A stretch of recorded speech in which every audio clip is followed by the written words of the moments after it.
Padaras, tai yra padaras. Kelia šypseną, bet šiaip tai turbūt kažkokia gal net molekulė, nežinau. Kita stotelė. Mes esame projektas Kita stotelė Art and Science. Ir šiandien mus domina Lietuvos gyventojų nuomonė apie mokslą ir meną.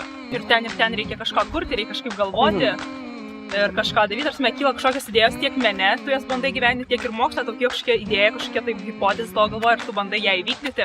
Šie du dalykai sukuria tobulą harmoniją.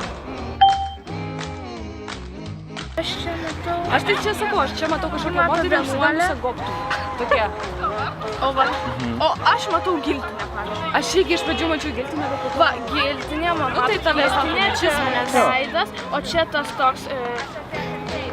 Kažkokia elektra, kažkokia, nežinau, nervinės, kažkokios ląstelės, gal nežinau. Man tai tokius kaip sausgyslės. Augalą, kažkokį tinklą, gal voratinkli. Nesutiktas.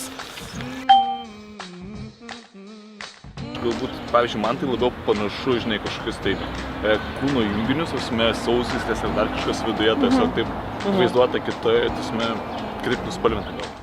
Na, iš tikrųjų, pakankamai galima sakyti artimas atsakymas, nes mūsų tikslas suformuoti dirbtinį audinį.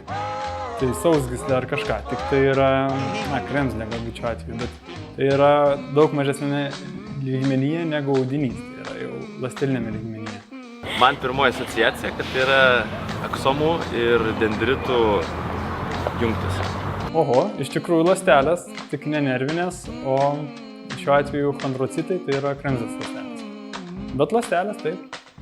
Ir iš tiesų įdomu, kad ląstelės yra susijungusios. Kai mes visada mokykloje esame mokinami, kad ląstelės atskiros būna pavienės, bet jos gamtoje neegzistuoja pavienės. Nes visos yra susijungusios ir geba keistis ir įvairiomis maisto medžiagomis ir informacija. Tai pakankamai įdomu ir dar mažai ištirta. Sakyčiau, jeigu kaip į meno kūrinį žiūrėčiau, tai sakyčiau, kad čia žali vorų tinklai su vandens lašeliais. Iš tikro, tai čia yra baltos gyvos, yra polimerinis karkasas, negyvas audinys ir ant jo yra užsėtos ląstelės, kurių tam, kad jas matyti, jos yra skaidrios būtų nematomas. Jų branduoliai yra padažyti mėlynu dažu, tie tokie ovalūs kiaušinukai, tai yra ląstelių branduoliai, o žalias gijos tai yra ląstelių baltymai, tai yra citoskeletas ląstelių. Tokiu būdu mes žalias spalva matome ląstelės kaip ir formą visą, o mėlyną branduolį.